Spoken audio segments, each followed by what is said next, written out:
Hello guys, it's Sweep the Loop here, and today I'm gonna play the Stanley Parable.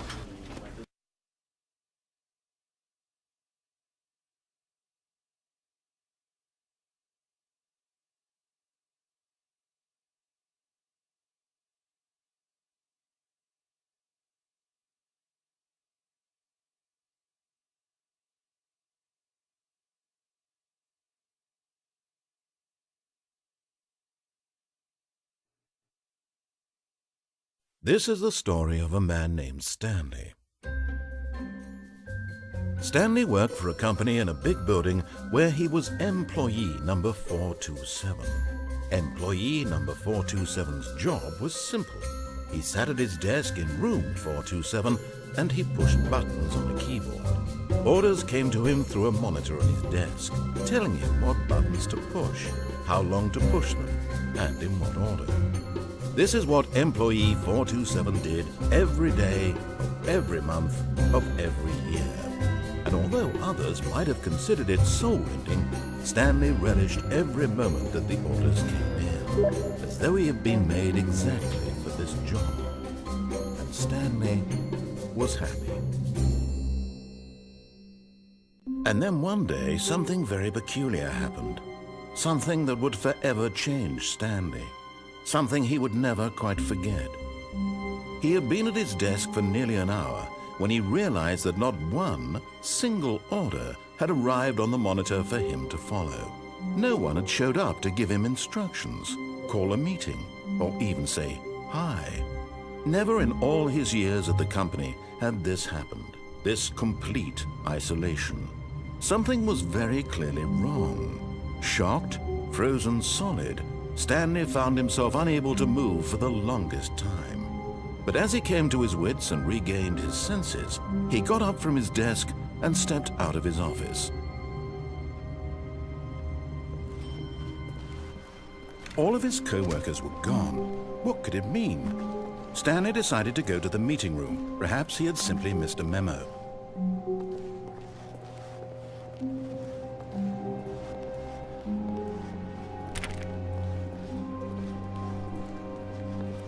When Stanley came to a set of 2 open doors, he entered the door on his left. This was not the correct way to the meeting room, and Stanley knew it perfectly well. Perhaps he wanted to stop by the employee lounge first, just to admire it. Ah, yes, truly a room worth admiring. It had really been worth the detour, but eager to get back to business, Stanley took the first open door on his left.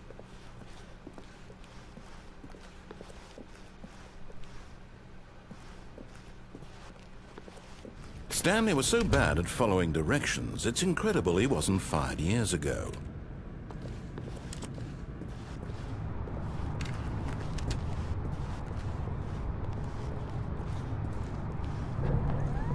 Look, Stanley, I think perhaps we've gotten off on the wrong foot here. I'm not your enemy, really, I'm not. I realize that investing your trust in someone else can be difficult, but the fact is that the story has been about nothing but you all this time. There's someone you've been neglecting, Stanley. Someone you've forgotten about. Please, stop trying to make every decision by yourself. Now, I'm not asking for me, I'm asking for her. This is it, Stanley.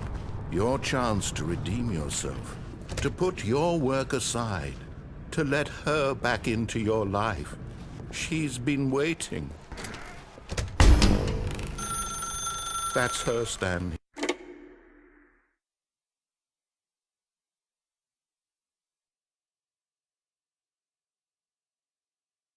Oh, Stanley, is that you? Hold on, sweetie. Sorry to keep you waiting. I'm just pulling the bread out of the oven. All right. Okay, there we go. All right, now, I want you to come in and tell me all about your day. Gotcha! Oh, come on. Did you actually think you had a loving wife who'd want to commit their life to you? I'm trying to make a point here, Stanley. I'm trying to get you to see something. Come inside. Let me show you what's really going on here. This is a very sad story about the death of a man named Stanley. Stanley is quite a boring fellow. He has a job that demands nothing of him, and every button that he pushes is a reminder of the inconsequential nature of his existence. Look at him there, pushing buttons, doing exactly what he's told to do. Now he's pushing a button. Now he's eating lunch. Now he's going home. Now he's coming back to work. One might even feel sorry for him, except that he's chosen this life. But in his mind, he can go on fantastic adventures. From behind his desk, Stanley dreamed of wild expeditions into the unknown, fantastic discoveries of new lands. It was wonderful, and each day that he returned to work was a reminder that none of it would ever happen to him. And so he began to fantasize about his own job. First, he imagined that one day while at work, he stepped up from his desk to realize that all of his co-workers, his boss, everyone in the building had suddenly vanished off the face of the earth. The thought excited him terribly. So he went further. He imagined that he came to 2 open doors and that he could go through either. At last, choice. It barely even mattered what lay behind each door. The mere thought that his decisions would mean something was almost too wonderful to behold. As he wandered through this fantasy world, he began to fill it with many possible paths and destinations. Down one path lay an enormous round room with monitors and mind controls. And down another was a yellow line that weaved in many directions, and down another was a game with a baby. And he called it the Stanley Parable. It was such a wonderful fantasy, and so in his head he relived it again, and then again, and again, over and over, wishing beyond hope that it would never end, that he might always feel this free. Surely there's an answer down some new path, mustn't there be? Perhaps if he played just one more time. But there is no answer. How could there possibly be? In reality, all he's doing is pushing the same buttons he always has. Nothing has changed. The longer he spends here, the more invested he gets, the more he forgets which life is the real one. And I'm trying to tell him this. That in this world he can never be anything but an observer, that as long as he remains here, he's slowly killing himself. But he won't listen to me. He won't stop. Here, watch this. Stanley, the next time the screen asks you to push a button, do not do it. You see? Can he just not hear me? How can I tell him in a way that he'll understand that every second he remains here, he's electing to kill himself? How can I get him to see what I see? How can I make him look at himself? I suppose I can't, not in the way I want him to. But I don't make the rules. I simply play to my intended purpose, the same as Stanley. We're not so different, I suppose. I'll try once more to convey all this to him. I'm compelled to. I must. Perhaps, well, maybe this time he'll see. Maybe this time. And I tried again, and Stanley pushed a button. And I tried again, and Stanley pushed a button. And I tried.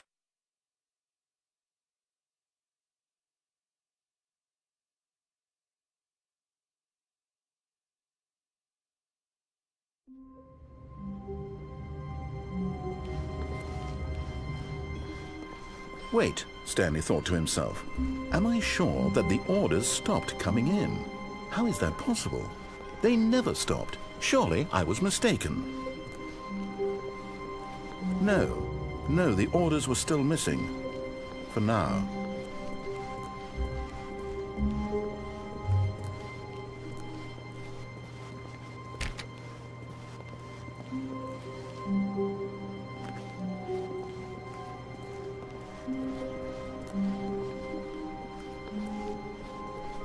When Stanley came to a set of 2 open doors, he entered the door on his left.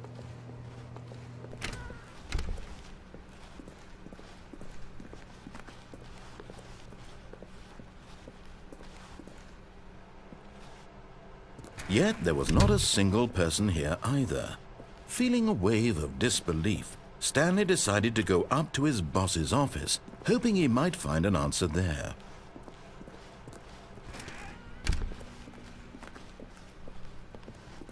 Coming to a staircase, Stanley walked upstairs to his boss's office.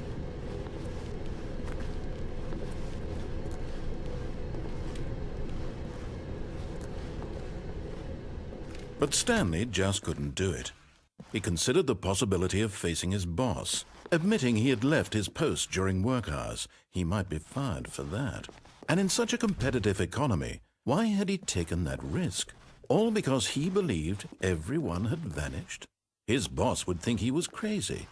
And then something occurred to Stanley.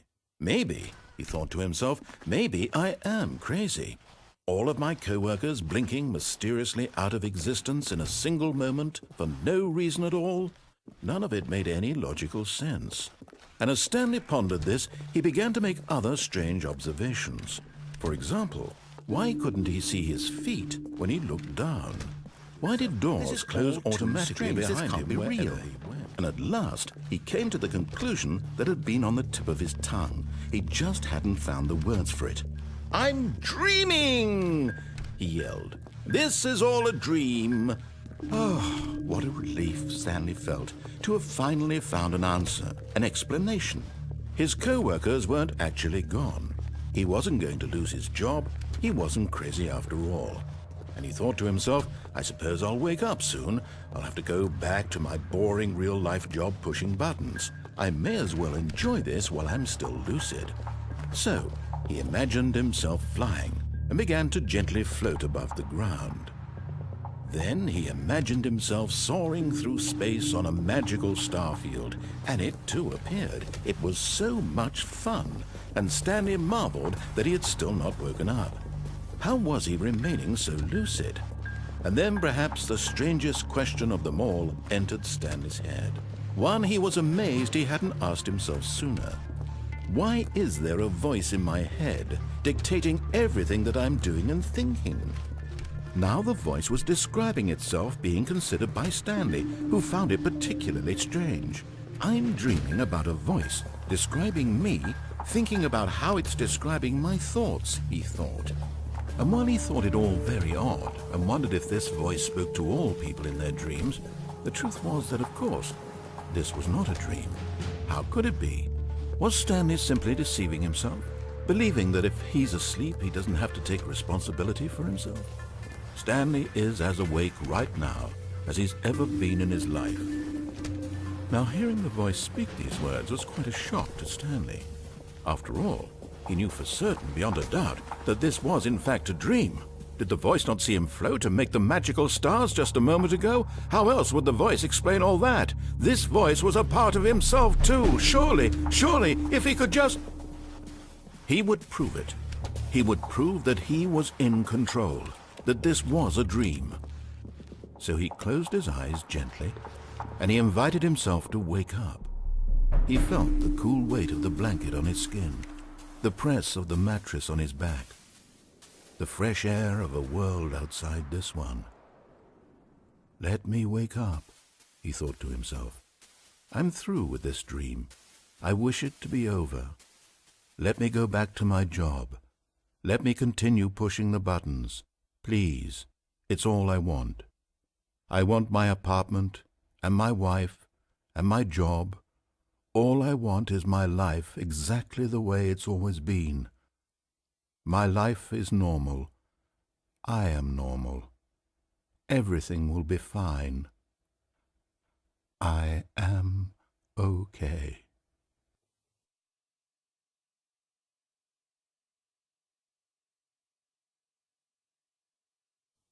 Stanley began screaming. Please, someone, wake me up. My name is Stanley. I have a boss. I have an office. I am real. Please, just someone tell me I am real. I must be real. I must be. Can anyone hear my voice? Who am I? Who am I? And everything went black.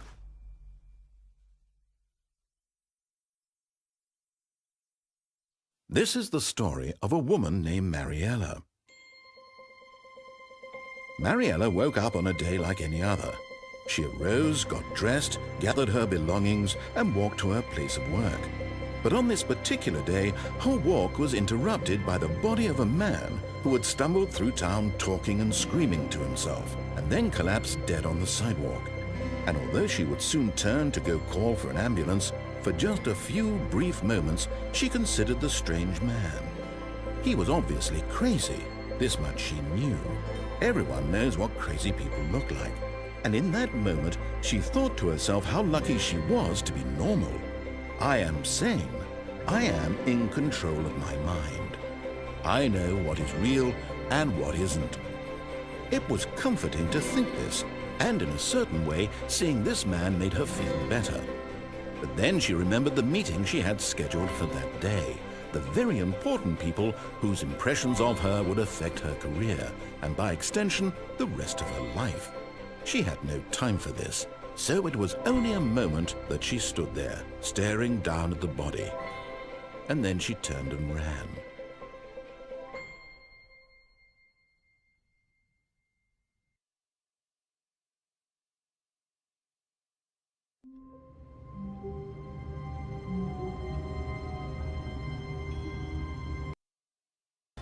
Thanks for watching, guys. Please like, subscribe and leave a comment.